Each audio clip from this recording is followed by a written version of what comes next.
오늘 하나님께서 우리에게 주시는 말씀의 제목은요, 하나님이 아버지 되심을 인식하고 깨달으라 라고 하는 말씀의 내용입니다.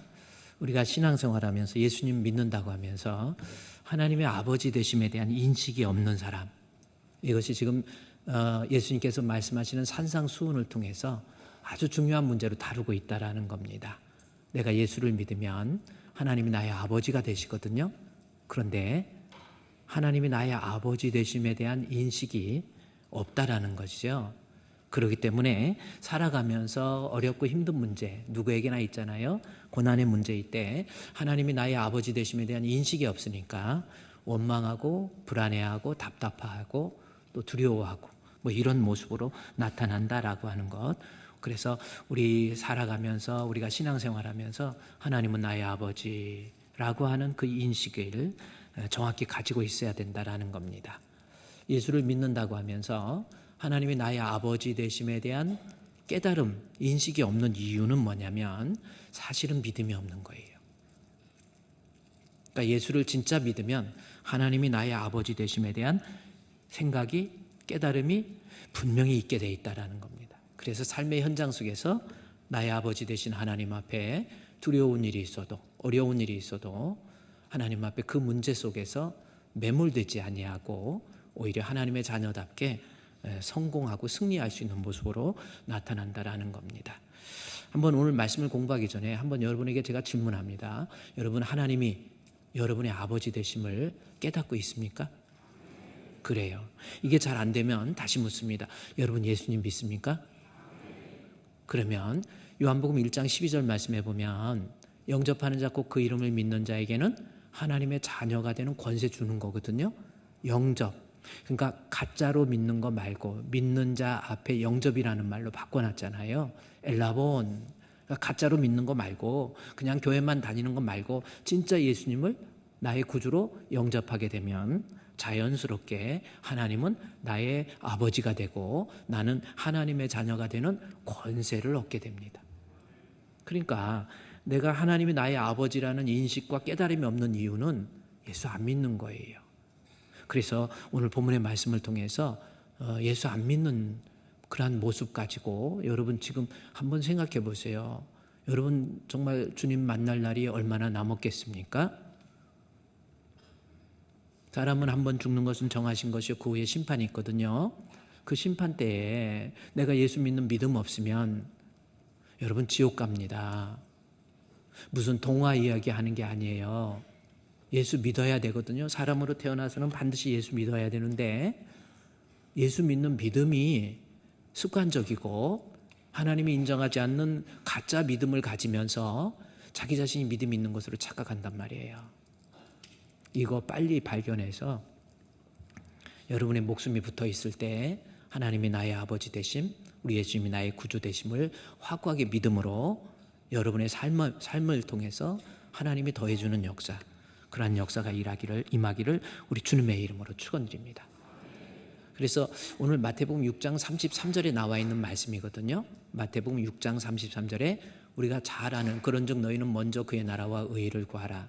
그리하면 이 모든 것 너에게 더해 주시는, 플러스 해 주신다라는 거지요. 이 모든 것이 영육간에 하나님께서 나에게 필요한 것, 좋은 것으로 플러스 해 준다라는 겁니다. 그래서 우리가 살아갈 때 우리의 삶의 모습은 너희는 먼저 그의 나라와 그의 의를 구하라는 거예요. 두 가지거든요. 너희, 그다음에 그의 나라와 의, 이 두 가지를 구한다. 여기서 구하라라는 것은 기도하라라는 뜻이 아닙니다. 추구하는 거예요. seek, 방향, purpose, 내 인생의 목적, 내가 인생에 살아가는 방향이 중요하잖아요. 예를 들어서 마라톤 100m, 400m 달리기를 하는데 열심히 뛰어요. 뛰어가지고 얼마나 빨리 달리는지 몰라요. 100m 한 몇 초에 달립니까? 한 18초 정도 나오나요? 보통 어느 정도인지 모르겠어요. 열심히 뛰어서 15초, 11초 이렇게 달린다 할지라도 목표, 방향이 잘못되면 1등 안 돼요. 방향이 중요하지 내가 어떤 모습으로 사느냐 열정보다 더 중요한 것이 방향입니다. 인생을 살아가면서 방향이 중요해요. 목표, 표대, 우리의 표대 대신 예수님을 향해서 달려가는 그러한 모습이 되어야지 방향이 잘못돼가지고 열심으로 살긴 살아. 그런데 나중에 1등 하나님 앞에 인정받지 못하는 그러한 모습이 되어서는 안 된다라는 거죠. 인생 여러분의 방향은 어떤지 한번 점검해 보시고요. 오늘 주시는 말씀은 마태복음 6장 33절에 너희는 먼저 그의 나라와 의를 구하는 겁니다. 그게 하나님으로부터 복을 받는 성도의 모습이 된다라는 거죠. 그런데 본문의 말씀에 그런즉이라는 말이 있거든요. 이 그런즉을 해석을 해야 되잖아요. 그런즉이라는 것은 쭉 설명해 놓고 그런즉 이거잖아요. 결론적인 부분이에요. 그런데 마태복음 6장 33절에 그런즉 너희 먼저 그의 나라와 의를 구하라라고 하는 것은 마태복음 5장, 6장, 7장, 7장까지 산상수훈입니다. 산상보훈이라고도 해요.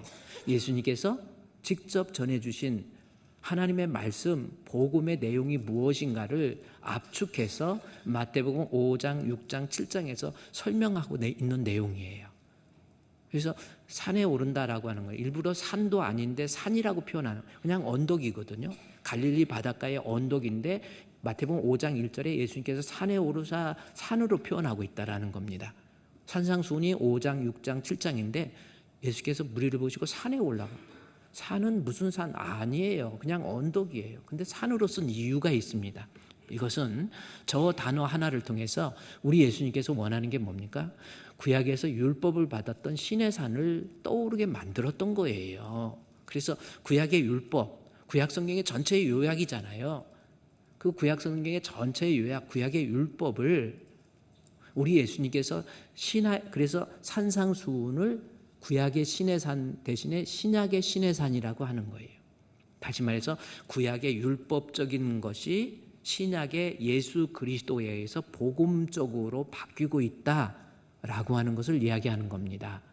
그래서 예수를 믿는 사람이 율법적인 사람이 되지 말고 복음적인 사람이 되어야 되고, 예수 믿는 사람은 율법적인 삶을 사는 것보다 복음적인 삶을 살아내야 된다라고 하는 것, 이것이 산상수훈이 가지고 있는 신학적 가치예요. 자, 그런데 그 산상수훈이 5장, 6장, 7장인데 그 산상수훈의 요약은 6장 33절 딱 한 절 속에 나와 있는 겁니다. 그것은 뭡니까? 5장부터 6장 마음이 청결한 사람이 되어서 마음이 청결한 자는 의에 줄이고 목마른 자 여러 가지 이야기를 합니다. 그리고 구제에 대해서도 너희들 구제해야 하나님의 자녀지, 구제할 때 구제도 나오고 금식도 나오고 또 기도도 나오고 여러 가지 신앙적 재행위, 성도로서의 삶을 이야기하는데, 여기서 그런즉이라고 하는 것은 그 내용을 쭉 산상수훈의 내용을 율법을 복음으로 설명하면서 결론은 우리의 삶의 문제예요. 우리가 예수를 믿는다면 어떤 모습으로 삶을 살아내야 될 것인가라고 하는 것, 너무 중요하지 않습니까? 여러분, 예수 믿는다고 그러면서 아무런 삶의 변화가 일어나지를 않는다. 이거 심각한 문제입니다. 아브라함 카이퍼가 쓴 책 중에서요, 여러분 읽어본 사람도 있겠지만은 삶의 체계로서의 기독교라는 책이 있어요. 우리의 삶에, 그러니까 기독교라고 하는 건 말로만 관념론적으로 가지지 말고 하나님의 말씀이 내 삶의 체계가 되는 거예요. 그래서 삶의 체계로서의 기독교입니다. 이거예요. 그러니까 말로만 하나님 하는 것이나, 오늘 성가대 아주 좋은 찬양이잖아요. 하나님의 뜻이 나의 비전이 되는 거예요. 이제 삶의 체계로 바뀌는 거예요. 말로만 하나님의 뜻 알면 뭐합니까? 알아서 내 삶에 하나님의 뜻이 나의 비전이 되고 예수님의 성품이 나의 인격이 되는 거예요. 변화되는 거예요. 성령님의 능력이, 권능이 나의 능력. 그래서 오늘 우리 찬양대 하나님의 뜻이 나의 비전이 되고, 할렐루야.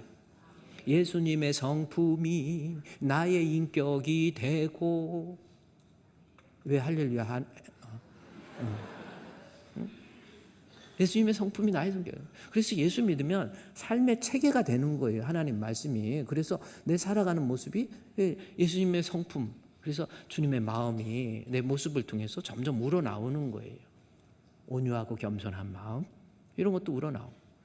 명절 같은 데 가면은 아유 우리 장로님이시죠? 막 하면서 이렇게 또 우리 권사님이시죠? 안수 집사님이시죠? 명절날 같은 데 가가지고도 예수님의 성품이 나타나는 거예요. 자꾸 온유하고 겸손. 싸울 일이 있어도 안 싸우고 화투를 쳐도 맨날 이겨먹으려고 하지 말고 이겨먹어갖고 그거 갖고 뒤집어 엎어갖고도 싸우고 이러는 거 아니에요. 그래서 신앙이라고 하는 거는요, 진짜 복음적 율법적으로 내가 지키고 노력하는 거 그거 아니에요. 예수를 믿음으로 우리의 삶이 예수님의 성품이 나의 인격이 되고. 할렐루야. 그래서 마태복음 6장 33절 우리가 잘 외우고 있는 말씀인데, 그런즉 산상수훈의 내용의 결론이라는 거예요. 율법의 내용의 결론이라는 거예요. 그래서 율법이 아닌 복음적인 모습으로 예수를 믿는 사람들이 살아가는 삶의 모습은 두 가지입니다. 첫 번째, 너희. 두 번째, 먼저 구해야 될 것. 이 두 가지예요. 이것이 성경의 요약이라는 겁니다. 그러니까 너무 중요한 내용이기 때문에 제가 여러분 반복적인 말씀인 것 같아도 구약에서의 아버지의 개념, 신약에서의 아버지의 개념 이렇게 다루고 있는 거거든요. 우리가 앞으로 여러분 예수님 믿습니까? 그러면 우리는 어떻게 살아야 돼요? 너희는, 그렇죠? 먼저 그의 나라와 의를 구해야 돼요. 우리 한번 저 말씀 암송한다는 의미예요. 앞으로 우리가 살아가는 삶의 체계로서의 기독교, 우리의 삶은 너희의 모습, 또 하나는 그의 나라와 의를 구하는 모습. 내 뜻, 내 의, 육신적이고 세속적인 것만 구하지 말고요. 이 두 가지입니다. 같이 한번 읽어서 암송하도록. 시작. 너희는 먼저 그의 나라와 의를 구하라. 그리하면 이 모든 것을 너에게 더하시라. 할렐루야. 우리 앞으로 우리 주분교회 성도들 살아가는 삶의 모습 두 가지입니다. 첫 번째는 33절에 보니까 너희라는 말을 하고 있다라는 거죠. 이거 너 이런 사람부터 되라는 거예요. 그러니까 doing 한다. do보다 being이 먼저 내 존재부터 이런 사람부터 되어라라고 해서 그런즉 너희입니다. 그런데 여기서 너희는 어떤 사람인가 라고 하는 거예요. 너희는 어떤 사람인가 봤더니 오늘 본문 30절 말씀에 너희는 하면서 그 너희에 대해서 뭐라고 그래요? 믿음이 적은 자들아. 그래, 너희일까 보냐? 믿음이 적은 자들아. 이렇게 나와 있거든요. 그래서 여기서 너희는 너희인데 믿음이 적은 자로 표현되고 있잖아요. 그럼 이게 어떤 사람이냐는 거예요. 먼저 이 너희라고 하는 사람은 말을 듣는 청자가 누구냐면 마태복음 5장 1절에 보면 하나님 예수 그리스도로부터 산상수훈의 말씀을 듣고 있는 청자의 모습이 나오잖아요. 누가 들어요? 예수께서 무리를 보시고 무리들에게 설교한 거예요. 그런데 그 무리 중에서 무리를 보시고 산에 올라가 앉으시니 누가 있었어요? 제자들이 나아온지라. 그때부터 예수님께서 율법을 요약한 복음적인 내용 산상수훈을 쭉 이야기하고 있는 거거든요. 그래서 너희가 누구냐면 여러분이 마태복음 5장에서부터 계속 읽으면 계속 너희는 아마 제가 세어보진 않았는데 7장까지 한 4, 50번 나옵니다. 그러니까 5장 1절에 다시 보세요. 너희는 누구예요? 하나님 말씀을 듣고 그냥 듣는 단계 무리에서 끝난 게 아니고 예수님 믿는 디사이플 제자, 나 예수님 믿습니다. 나 예수님 사랑합니다. 나 예수님 따르겠습니다. 라고 예수님을 믿는다고 말하는 사람, 그게 너희입니다. 그런데 이 너희가 6장 30절 말씀에 마태복음 6장 30절에 가서 뭐라고 그러냐면 오늘 있다가 내일 아궁에 던지는 들풀도 하나님이 이렇게 입히시거든 하물며 너희일까 보냐 믿음이 적은 자들아 라는 말이죠. 그러니까 여기에서 너희는 누구냐면 예수님 믿는다고 따른다고 하면서 제자라고 하면서 믿음이 적은 자. 그럼 믿음이 적다라는 게 뭔가 봤더니 그 다음 절 말씀에 무엇을 살아가면서 보니까 예수를 믿는다고 하는 제자라고 하면서 늘 염려하지요. 먹을 것, 마실 것, 입을 것 놓고 늘 염려하고 불안해하고 또 답답해하는 그러한 모습이다 이 얘기하면서 그 이유가 뭔가라는 걸 32절에 나와 있잖아요. 33절 이는 이방인들이 아니 그 다음 절에 이는 다 이방인들. 이방인은 누굽니까? 하나님 아버지로 안 믿는 사람이잖아요. 하나님 안 믿는 사람이잖아요. 그러니까 너희는 누구냐면 믿음이 적다라는 표현은 하나님의 아버지 되심에 대한 인식이 없는 거예요. 다 이방인들이 구하는 것이라 너희 하늘 아버지께서 이 모든 것이 너에게 있어야 할 줄 아느니라 이렇게 나오잖아요. 그러니까 하나님이 아버지라고 하는 인식을 갖지 못하는 거예요. 그러니까 여러분은 어때요? 한번 생각해 보세요. 예수 믿는 제자라고 하잖아요. 그렇기 때문에 이렇게 예배도 나왔잖아요. 그런데 하나님 앞에 6장 30절에 나와 있는 믿음이 적은 자의 표현 뭡니까? 아직 하나님이 나의 아버지 되심에 대한 깨달음이 없어요. 그러다 보니까 늘 염려하지요. 6장 30절 다음에 31절에 하나님의 아버지 되심에 대한 인식이 없어. 인생을 살면서 하나님의 아버지에 대한 인식이, 교회는 다녀요. 예수는 믿는다고 해. 근데 하나님의 아버지 되심에 대한 인식이 없으니까 살아가면서 추구하는 모습이 먹을 것, 마실 것, 입을 것, 육신적인 것만 생각하면서 이것 때문에 늘 고민하고 염려하고 불안해하고 답답해하고 이런 모습들로 살아가는 거예요. 그러니까 다시 6장 33절 말씀해 보면 우리가 율법적인 삶이 아닌 예수를 믿음으로 복음적인 삶을 살아가고 있는 사람에게 첫 번째 필요한 건 뭡니까? 내가 믿음 없는 하나님이 아버지 되심을 깨닫지 못하고 아직도 세상 살아가면서 예수 믿는다 그러면서 늘 염려하고 불안해하고 답답해하고 이런 사람은 아닌지. 그래서 원래 주님의 제자의 모습, 하나님을 아버지로 예수를 믿으면 하나님이 아버지 되잖아요. 아버지 되심에 대한 인식을 정확히 가지고 살아야 된다라고 하는 것. 이것이 삶에 있어서 복음적인 삶의 첫 번째 모습입니다. 우리 한번 따라할까요? 하나님 아버지. 그래요. 하나님 아버지. 그런데 하나님이 아버지 되심에 대한 인식 없이 그냥 하나님 아버지, 기도할 때도 하나님 아버지, 어쩌다가 길에 가다 넘어지려고 해도 아이고 아버지, 이런 사람들 있잖아요. 그리고 교회에서 그냥 아버지 아무 의미 없이 어떠한 의미나 생각을 담아두지 않는 입술의 고백, 그거는 아니냐는 거지요. 그거 말고 진짜 하나님이 나의 아버지 되심에 대한 인식이 없는 이유가 뭔가. 그냥 내가 하나님 아버지 하는 거 말고 하나님은 나의 아버지가 되셔, 하나님은 내가 예수를 믿음으로 하나님이 나의 아버지가 되셔 라고 하는 인식을 정확히 갖지 못하고 하나님의 아버지 되심을 깨닫지 못하는 이유, 간단한 겁니다. 왜 그럴까요? 한번 생각해 보세요. 교회는 다니지만 하나님의 아버지 되심에 대한 인식이 없어. 왜 그럴까요? 다시, 교회는 다니는데 입술로는 하나님 아버지 하는데 진짜 하나님이 나의 아버지 되심에 대한 인식이 없어. 이유는 뭐예요? 바울이 로마서에서 이야기합니다. 성령 받지 못해서 그렇다라는 거죠. 그 말씀이 어디 있냐면요, 로마서 8장 우리 14절 15절 말씀에서 보면 정확히 나와 있어요. 우리 14절 15절을 한 페이지로 좀 묶어볼까요? 거기 보면 전체로 로마서 8장 14절에서 16절까지 17절까지 말씀입니다. 내가 교회를, 예수를 믿는다 그러면서 하나님 아버지로 깨달음이 없어요. 말로는 하는데 그거 말고 진짜 하나님 아버지로. 로마서에 가서 보면 여러분 저 성경 그대로 읽어보세요. 로마서 8장 우리 14절부터 말씀해 보면 무릇 하나님의 영으로 인도함을 받은 사람은 곧 하나님의 아들이라 그랬죠. 성령으로 인도함, 여기서 인도라고, 성령의 인도함이 무슨 뜻이에요?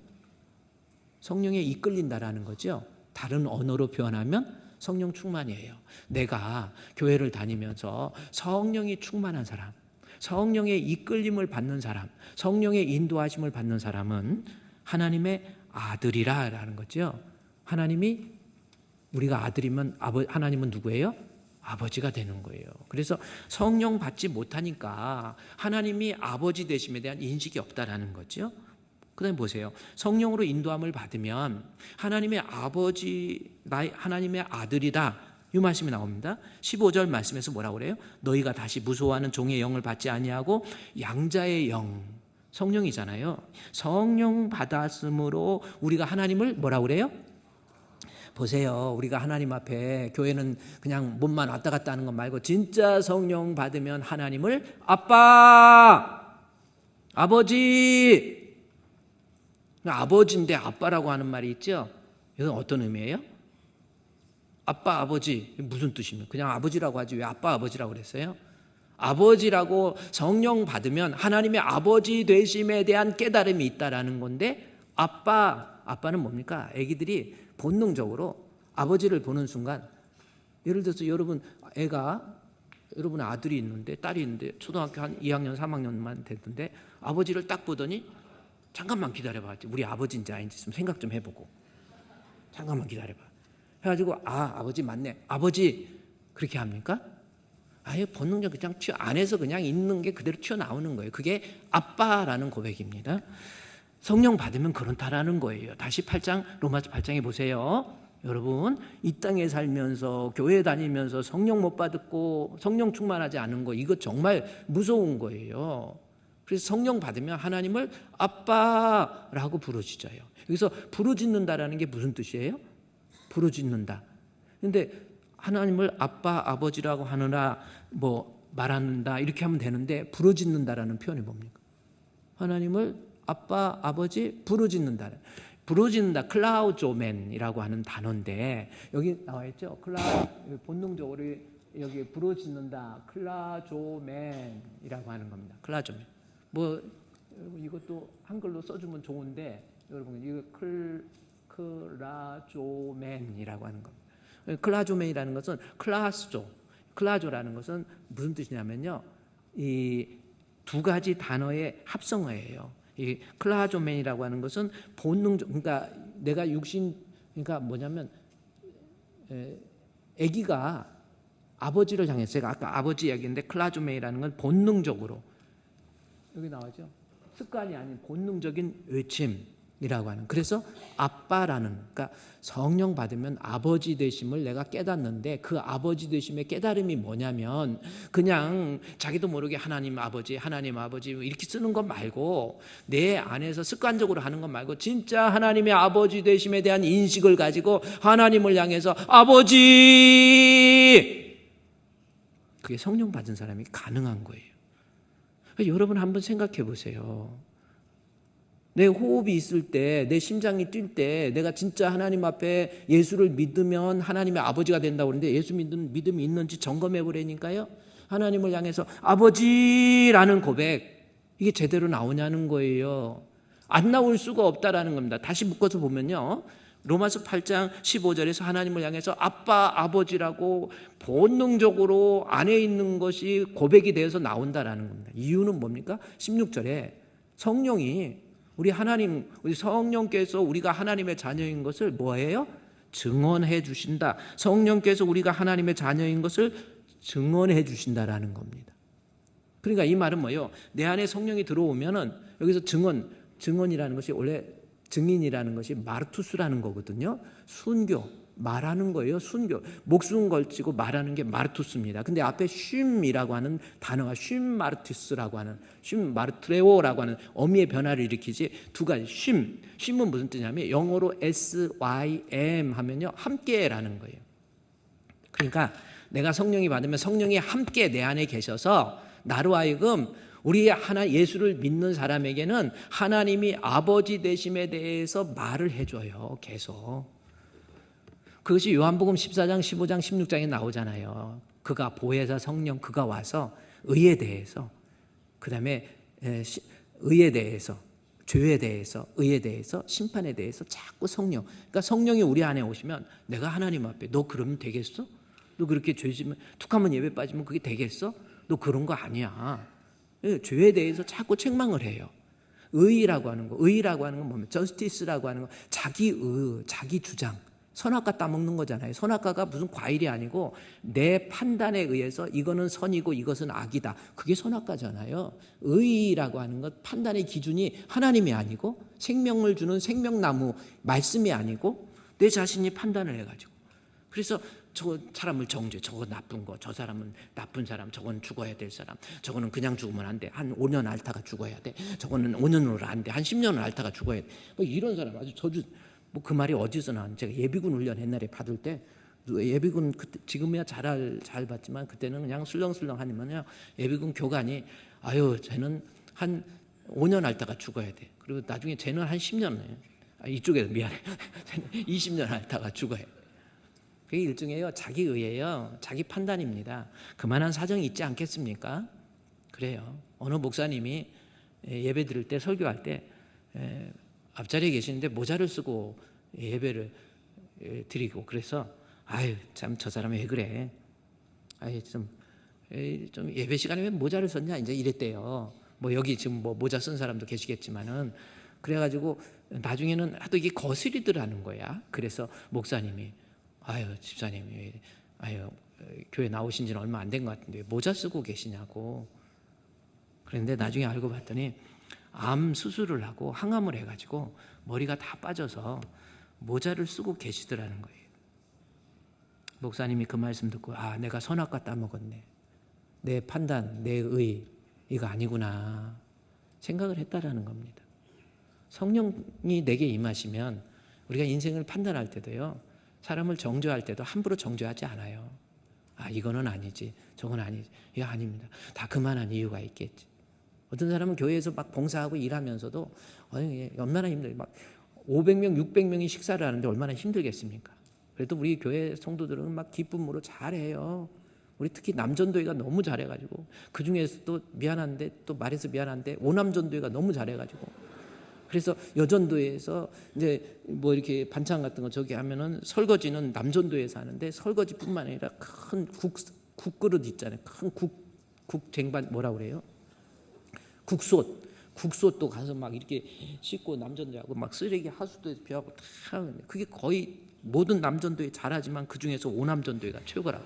그게 소문이 나가지고 이제 연초가 되고 각 전도회 봉사, 그 식당 봉사를 하면요, 각 여전도에서 주여 오남전도회와 같이 고사를 아니 고사는 아니에요. 이런 내 오남전도회뿐만 아니고 육남전도회도 칠남전도회도 다 잘하세요.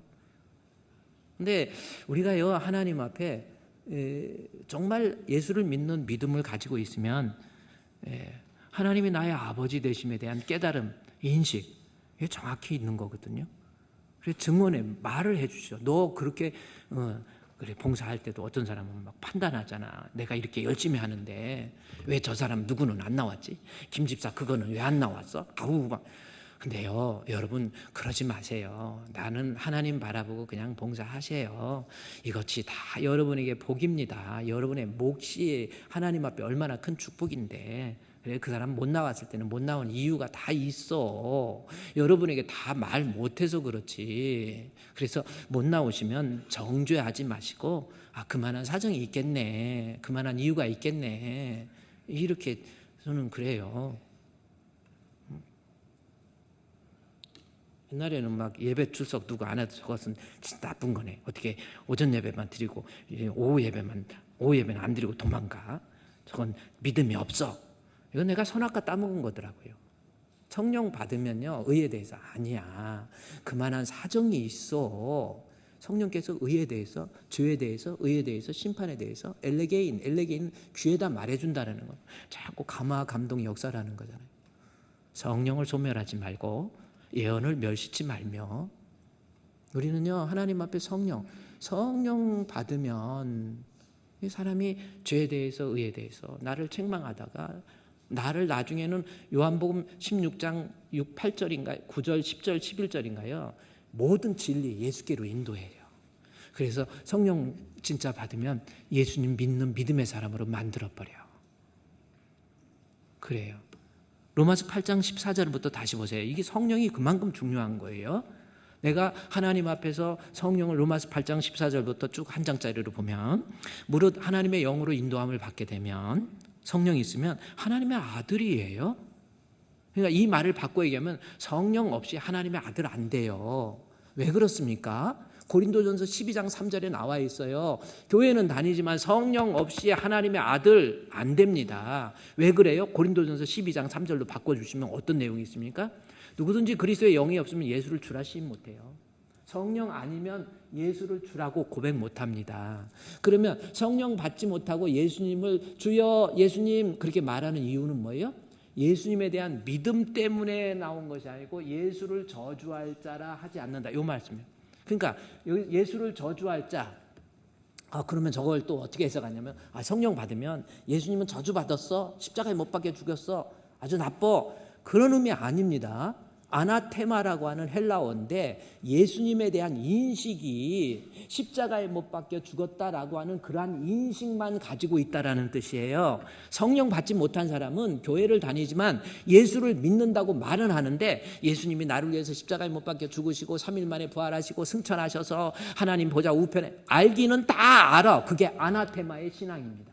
예수를 저주할 자. 이건 뭐예요? 예수 저주 나쁘다는 뜻이 아니고 예수님에 대한 인식이 십자가에 못 박혀 죽은 것도 알고 우리를 위한 대속의 죽음이라는 것도 다 머릿속에서 알고 인식하고 그렇게 말도 하고 고백도 해요. 다시 말해서 가짜 믿음 이겁니다. 왜 그래요? 성령 받지 못한 하나님의 영으로 말하는 자는 성령으로는 예수를 주 마이 로드 예수님이 나의 생명의 주라고 하는 확고한 고백이 성령 받아야만 나오는 거예요. 그래서 성령이 그만큼 중요한 거예요. 성령 받지 못하니까 예수님 주라 대한 말은 했는데니까 이렇게 교회는 다녀요. 하나님 아버지라고 말해요. 근데 성령 받지 못하니까. 로마서 8장 14절이 바로 그겁니다. 로마서 8장 14절부터 한 장짜리 보면 하나님의 영으로 인도함을 받는 사람은 하나님의 아들 당연히 예수를 그리스도로 믿게 돼요. 예수를 나를 주로 아나테마의 신앙이 아니라 예수님이 나의 구주, 예수님은 생명의 주, 예수 믿어야 천국 뭐 이런 거에 대한 확고한 믿음의 고백이 성령 있는 사람에게 나오는 거예요. 그러면서 15절에 하나님을 아빠라고 입술로의 고백이 아닌 부르짖음 그랬죠? 클레오마조이, 클라조맨이라고 하는 거 계속해서 하나님의 아버지임을 고백해요. 이유는 뭡니까? 16절에 성령이 우리 안에 임하시면 성령이 가만히 있지 않아요. 성령이 우리와 함께 쉰이라는 것을 함께 마르티레오라고 하는 거 증언해 주죠. 내 안에서 계속 증언해 주죠. 너 예수 믿으면 너는 하나님의 아들. 너 누구야? 하나님의 아들. 하나님의 아들. 이걸 증언해 주셔요. 그래서 여러분 마태복음 6장 33절에서 잘 보세요. 우리가 그런즉 너희가 어떤 사람입니까? 하나님의 아버지 되심에 대한 인식이 없는 사람. 그렇죠? 그게 너희예요. 믿음이 적은 자들이에요. 이유는 뭡니까? 성령 못 받아서 그래요. 아니 성령의 충만함이 없기 때문에. 잘 생각해 보세요. 교회는 그냥 다니는 게 아닙니다. 하나님 부족하지만 주여 내게 주의 성령을 부어주셔서 지혜와 계시의 영을 내게 부어주시사 하나님이 나의 아버지 되심에 대한 인식과 깨달음을 갖게 해 주시옵소서. 이거예요. 그래서 여러분 교회 다닐 때 신앙생활 복잡하게 하지 마세요. 기독교라고 하는 것은 위에서 내려오는 종교이기 때문에 내가 노력해서 공로로 내가 찾아서 하나님을 찾아가는 게 아니에요. 위로부터 from above 라고 하는 거잖아요. 위로부터 내려오는 게 기독교잖아요. 그래서 내가 교회는 다니지만 아버지에 대한 예수님에 대한 믿음도 가짜이고 그러다 보니까 하나님 아버지로 고백 못하는 이유 간단한 거라니까요. 성령이에요. 다시 보세요. 8장 14절 로마서 8장 14절 하나님의 영으로 인도함 받으면 하나님을 아버지라고 그러죠. 16절에서 아빠 아버지라고 하죠. 이유는 뭡니까? 성령이 가만 안 있습니다. 쉼 함께 그리고 마르투네오라고 하는 거 함께 뭐죠? 쉼 마르투네오 여기 있어요. 여기 함께 쉼 마르투에오라고 하는 거. 쉼 마르투레오라고 하는 겁니다. 마르투는 말하는 거. 함께. 그러니까 성령이 가만히 있지 않나. 함께 내 안에서 증인이 되셔서 자꾸 책망하고 가르쳐줘서 나로 하여금 하나님의 아버지 되심에 대한 인식을 정확히 갖게 만들어 주신다라는 거예요. 그래서 성령 받은 사람, 그 사람의 고백에 아버지라는 고백 속에는 엄청난 축복이 있는 거예요. 그러면 보세요. 하나님이 나의 아버지. 그래서 성령 받은 사람. 할렐루야. 저도요. 교회만 다녔지. 장로 아들로 태어나고 폰만 잡았지. 성령 받기 이전에 성령이 내 안에 들어오시면 하나님에 대한 아버지 고백만 해도요. 막 눈물이 나고 감사가 나와요. 그럴 수밖에 없는 거예요. 그래서 우리 성도들 지금 신앙생활 하면서 정말 중요한 거 하나님 내게도 주의 성령을 충만하게 부어주시오. 빈들의 마른 불같이 할렐루야. 시들은 나의 영혼 주님의 허락한 성령 주실 줄 믿습니다. 가물어 메마른 땅에 단비를 내리시듯. 할렐루야. 하나님, 내가 가물어 있고 메마른 이 땅에 주의 성령을 부어주셔서 우리 예수님을 구주로 고백하고 예수를 주로 고백함으로 말미암아 하나님이 나의 아버지 되심에 대한 정확한 인식, 이게 율법이 아닌 복음적인 삶을 살아가고 있는 성도의 모습이라니까요.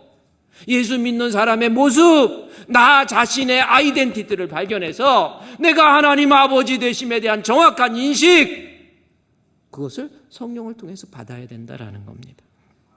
그러면 로마서 8장 14절, 15절, 16절, 17절까지 한 장짜리를 보면 성령 받으면 하나님의 아버지 되심에 대해서 막 계속 증언하기 때문에 내가 정확한 인식을 갖는데, 그러면 하나님이 나의 아버지 되시면 어떻게 되는가라는 겁니다.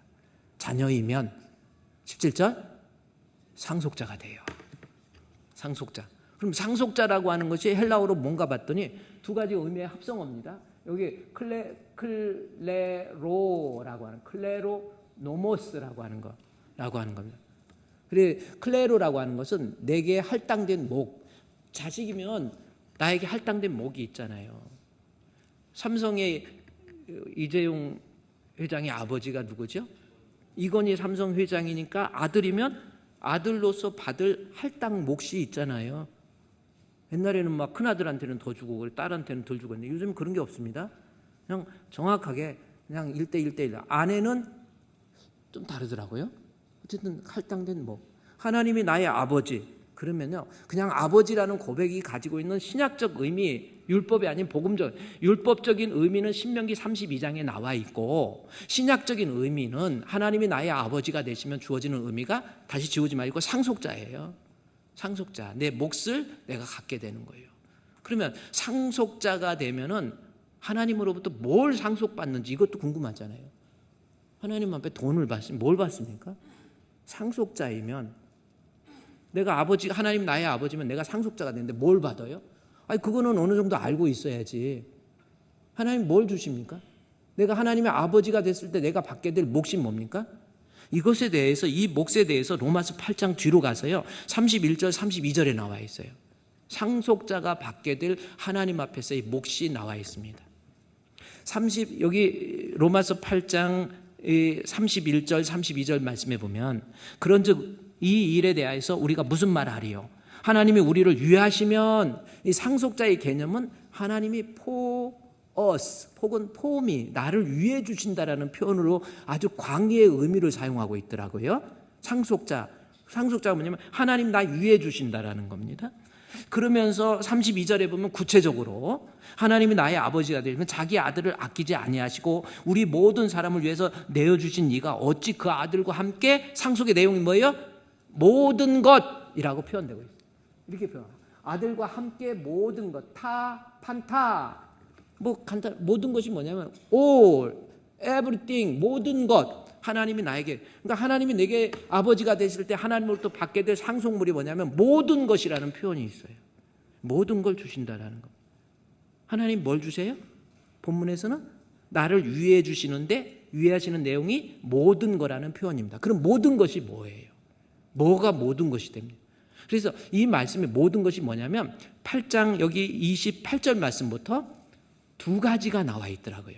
하나님이 나의 아버지가 되시면 내가 받게 될 상속자로서의 받게 될 내용이 뭔가? 첫 번째 28절 그리고 29절 30절 두 가지입니다. 자, 내가 예수를 믿어서 하나님을 아버지로 고백하면 받게 될 상속물 뭐예요? 8장 28절 뭡니까? 한번 읽어볼까요? 28절 시작. 우리가 알거니와 하나님을 사랑하는 자 곧 그 뜻대로 부르심을 입은 자들에게는 모든 것이 합력해서 선을 이루어 주셔. 이게 첫 번째 나에게 할당된 몫의 첫 번째 상속물입니다. 뭐예요? 합력해서 선을 이루어 주신대요. 그러면 여기서 합력해서 선이라고 하는 것이 뭔가라는 겁니다. 이제 선을 받게 돼. 합력해서 선을. 근데 선은 여러 가지 복잡한 해석을 하지 마시고요. 하나님이 내게 주시는 선 하면은요, 간단하게 제가 여러 성경을 봐도 선에 대한 요약은 끝이 좋다라는 의미입니다. 그러니까 하나님이 내게 주시는 상속 첫 번째가 끝이 좋게 해주세요. 그 앞에 뭐가 끝이, 그러니까 선은 끝이 좋아요. 근데 합력해서, 그럼 이 합력이라는 거예요. 내가 인생을 살면서 고생하고 어렵고 힘들고 눈물 나는 사연이 있다 할지라도 하나님이 나의 아버지가 되시면 결국은 그 눈물 나는 사연을 하나님이 끝이 좋게 바꾸어 역사해 주신다라고 하는 것이 합력해서 선이라는 말이에요. 그러면 하나님이 나의 아버지 되시잖아요. 그러면 합력해서 선을 이루어 주세요. 그래서 내가 지금은 울고 있지만 내가 어떤 이유 때문에, 때로는 몸의 질병으로 인해서, 때로는 물질적인 문제 때문에, 때로는 가정의 문제 때문에, 때로는 사람과의 관계 때문에 막 억울하고 힘들고 괴로워하고 눈물 나고 그래요. 죽을 것 같아요. 이런 상황, 이것을 로마서 8장 앞에 가보면요, 18절 말씀에 생각하건대 우리의 삶의 모습에 대해서 고난이라는 표현이 나와요. 18절에 로마서 8장 18절에 우리가 받게 될 고난, 현재의 고난 나오죠. 이 고난, 현재 내가 당하고 있는 고난, 이것이 육체의 질병 때문에 또는 물질적인 것 때문에 또는 사람과의 관계 속에서 또는 영적인 문제 때문에 내가 지금 고난을 당하고 있다 할지라도 8장 28절 말씀에서 보면 그것이 끝이 좋도록, 지금은 울지만 나중에 웃을 수 있도록 만들어주시는 분, 그분이 아버지가 되신다라는 의미의 첫 번째 의미예요. 그러니까 상속자는요, 하나님의 아버지가 되시면 지금 내가 울어도, 어떤 사람은요 육체의 질병 때문에 정말 무서운 병 걸려가지고 뭐 아주 그냥 그래, 이걸 어떻게, 사람으로서는 어떻게 할 수가 없어요. 이러한 위기 속에서 내가 울어야 되고 가슴 아파해야 되고 두려워해야 되고 내가 지금 죽으면 어떡하다나 이러한 절망적인 위기 속에서도 하나님이 아버지 되시면 나는 하나님, 지금은 울지만 나중에는 그 눈물이 변해서 기쁨이 될 수 있도록 하나님이 바꾸어 주신다라고 하는 것, 이것이 하나님의 상속의 첫 번째 의미예요. 여러분 어떻습니까? 세상에서는 뭐 그래, 어떤 사람이 그러다고요. 암이 걸려가지고 나 이제 죽는다고 막 그래가지고 해가지고 가서 기도하면서 기도원에 가고 하나님도 못 고치는 병 있나요? 막 물어봤더니 하나님이 암 그랬다고 가서 기도해. 그거 아니에요. 인간의 생명은요 하나님이 만드셨어요. 하나님이 왜 못 고칩니까? 못 고칠 질병이 아주 없네. 영광의 그날이 이르도록 언제나 주만 바라봅니다. 할렐루야. 그래요. 내가 지금은 그래 죽을 병 걸려서 아무런 방법이 없을 것 같아도 하나님이 나의 아버지, 나중에는 그 질병을 오히려 끝이 좋게 만들어주세요. 내가 겪었던 이 아픔, 내가 겪었던 이 질병도 나중에는 하나님 앞에 간증거리, This is my story, This is my song, 이것이 나의 간증이요, 이것이 나의 찬송일세. 할 만큼 했죠? 나 사는 동안 끊임없이 구주를 찬송하리로다. 그래. 저도 병들어서 의사가 그냥 집에서 쉬세요. 방법 없어요. 얼굴이 노랗게 되다가 시커매져요. 그 방법이 없어. 하나님 어떡합니까? 하나님, 지금은요 간증거리 돼가지고 어디 집회 가서 부흥회 같은 데 가면요, 부흥 강사 오셨는데 왜 이렇게 젊어요? 그래.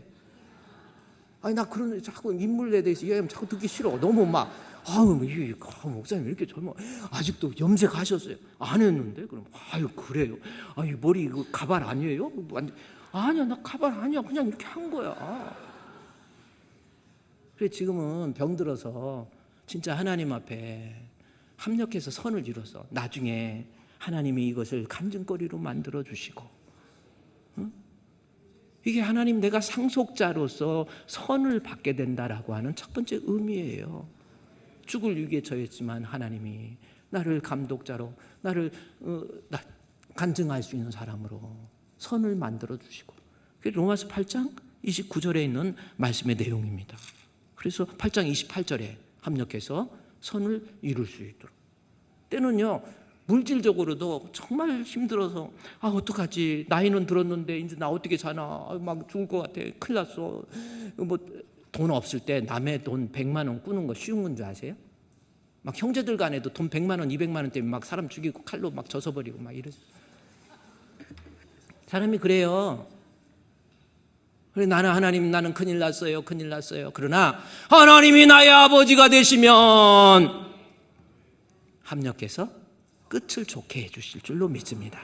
언젠가는 내 눈의 눈물을 하나님이 유리병에 담아서 하나님이 계수해 주셔서 다시 이것이 나의, 그때 어려웠는데 이것이 나의 간증이요, 이것이 나의 찬송일세. 할렐루야.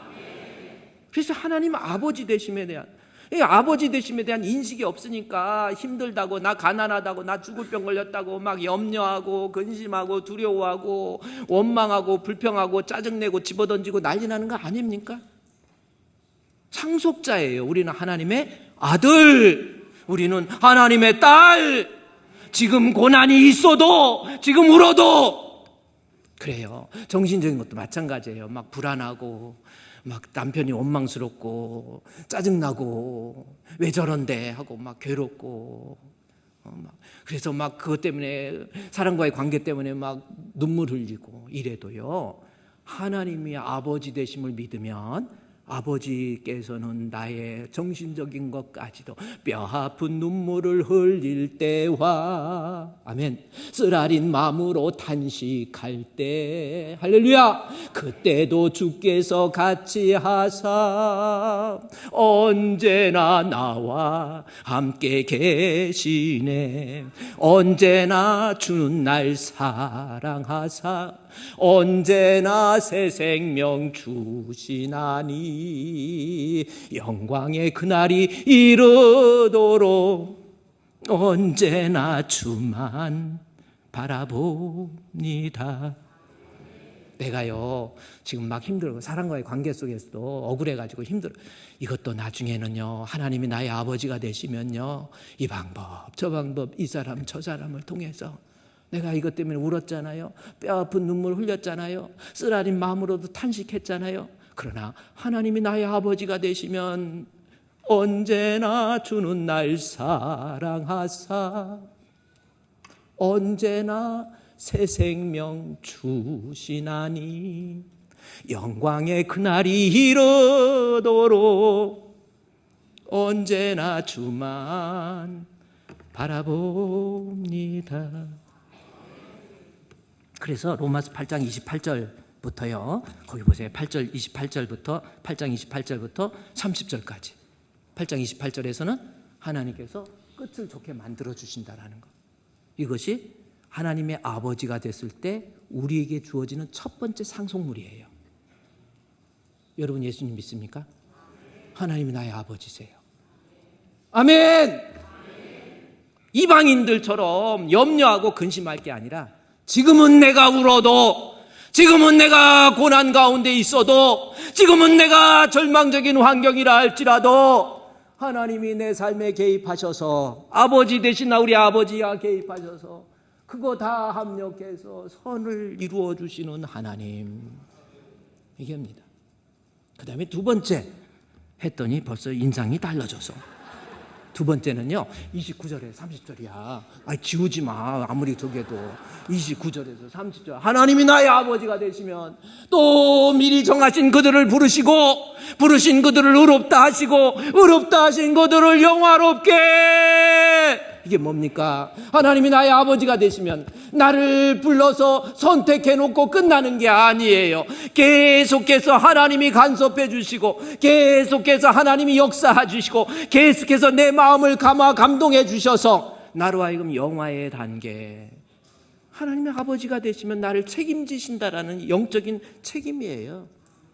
우리 하나님은요, 우리 아버지, 제가 그랬어요. 다음 주 이번 주 금요일 또 쉰다고 그래서 좀 그 다음 주 금요일 날 설교가 God persuade라고 하는 겁니다. 퍼세이드 설득해 주세요. 하나님이 나 같은 거 믿음 지키는 데 있어 얼마나 설득하시는지 몰라. 이 깡패 같은 나를 그냥 개쓰레기 같은 이것도 하나님께서 상속자로서의 어떤 게요. 내 아들 상속자는 뭡니까? 어서 돌아와 나를 영화롭게 만들어 주시는 하나님.